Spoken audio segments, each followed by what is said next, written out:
एक समय की बात है। उत्तर प्रदेश राज्य के एक छोटे से गांव में रहा करता था एक छोटा सा परिवार।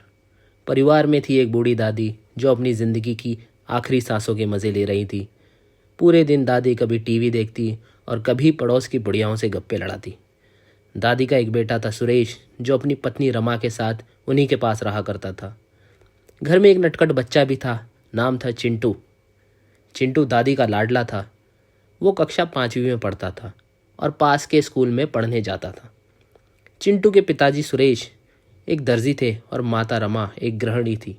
रोज़ सुबह की तरह चिंटू अपना बस्ता तैयार कर रहा है और माँ से टिफ़िन लेकर चिंटू स्कूल के लिए निकल जाता है।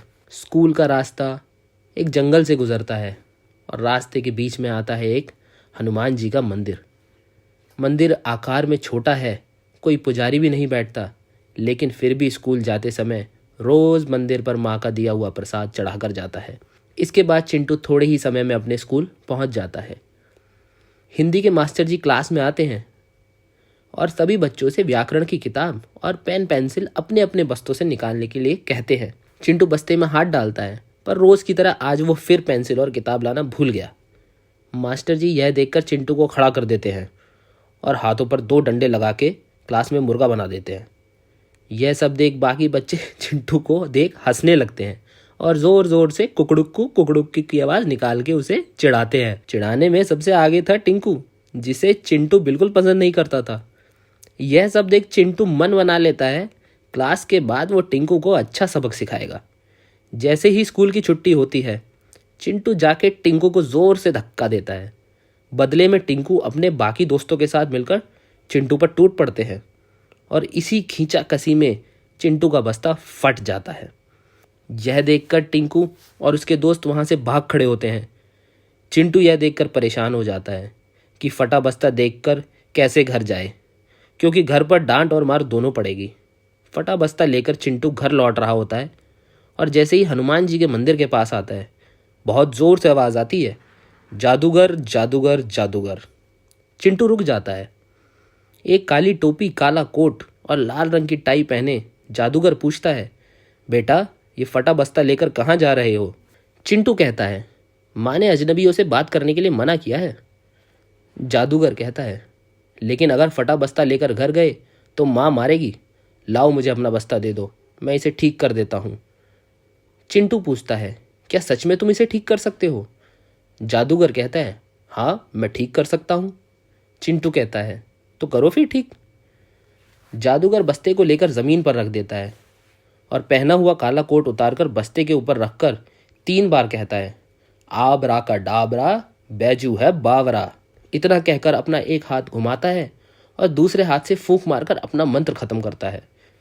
जैसे ही जादूगर अपना कोट हटाता है, चिंटू देखता है उसका बैग एकदम एकदम नया हो गया है और जगमगा भी रहा है। चिंटू यह देख खुश हो जाता है और जादूगर को धन्यवाद बोलकर घर के लिए खुशी खुशी निकल जाता है। अगले दिन चिंटू स्कूल पहुंचता है।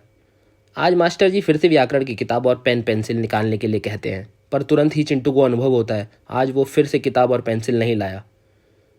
पर मास्टर जी को लगता है चिंटू ना पढ़ने के बहाने बनाता है, तो मास्टर जी खुद ही चिंटू का बस्ता चेक करते हैं और देखते हैं चिंटू के बस्ते में दोनों चीज़ें हैं, पेंसिल भी और किताब भी। यह देखकर चिंटू आश्चर्य में पड़ जाता है। अब मास्टर जी उसे 4 डंडे लगाते हैं और फिर से मुर्गा बना देते हैं। चिंटू पूरे दिन यही सोचता है, जो किताब लाया ही नहीं वो आई कहाँ से। चिंटू स्कूल ख़त्म कर घर के लिए निकलता है और देखता है कि आज मंदिर के पास एक बूढ़ा सा भिखारी बैठा है। भिखारी चिंटू की ओर देखता है और कहता है, बेटा खाना खिला दे। चिंटू कहता है, बाबा मेरे पास खाना नहीं है। भिखारी कहता है, बेटा बस्ते में देख कुछ पड़ा होगा। चिंटू कहता है, बाबा मैंने टिफ़िन स्कूल में खा लिया, अब मेरे पास खाने को कुछ नहीं है। बाबा फिर से कहता है, बेटा देख ज़रा कुछ तो रखा होगा खाने के लिए, बहुत दिनों से भूखा हूँ, कुछ खाया नहीं है। यह सुनकर चिंटू बाबा को यकीन दिलाने के लिए कि उसके पास सच में खाना नहीं है, अपना टिफ़िन खोल के दिखाता और जैसे ही वो अपना टिफ़िन खोलता उसमें निकलते हैं खूब सारे लड्डू। और ये सब देख के चिंटू एकदम सन्न रह जाता है कि टिफ़िन में लड्डू आए तो आए कहाँ से। पर चिंटू अब डर जाता है और अपना टिफ़िन छोड़ सीधा घर पहुंचता है। घर पहुंचता है तो देखता है माँ रो रही है। और कह रही है इतना कर्जा हो गया है, कहाँ से आएंगे इतने पैसे। चिंटू माँ को रोता देख निराश होकर कमरे में चला जाता है और हनुमान जी से प्रार्थना करता है कि इसे खूब सारे पैसे मिल जाएं। यह कहकर वो सो जाता है।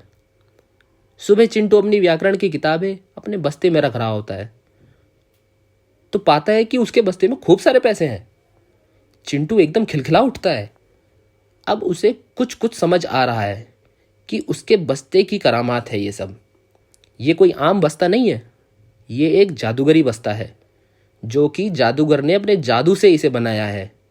यह समझते ही चिंटू जादूगर को खोजने के लिए मंदिर पहुंचता है, पर उसे वहां कुछ नहीं मिलता।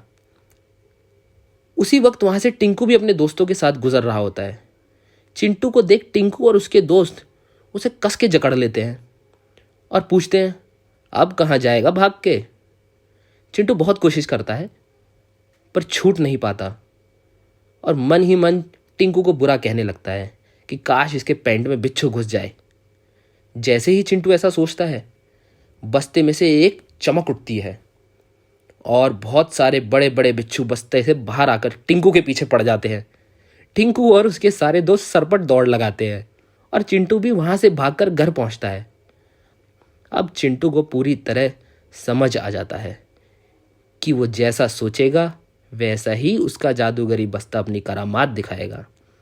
और धीरे धीरे अब चिंटू अपने जादूगरी बस्ते के साथ रहना सीख लेता है। तो इस कहानी से हमें क्या सीख मिलती है कि हमेशा अच्छा सोचना चाहिए ताकि हमारे जीवन में सब अच्छा ही हो, क्योंकि अगर बुरा सोचेंगे तो चिंटू के बस्ते की तरह हमारे जीवन में भी सिर्फ बिच्छू ही निकलेंगे। अगर आपने यहाँ तक पूरी कहानी सुनी है तो हमें सपोर्ट करने के लिए हमारे चैनल को सब्सक्राइब करिए और लाइक कीजिए और शेयर भी कीजिए।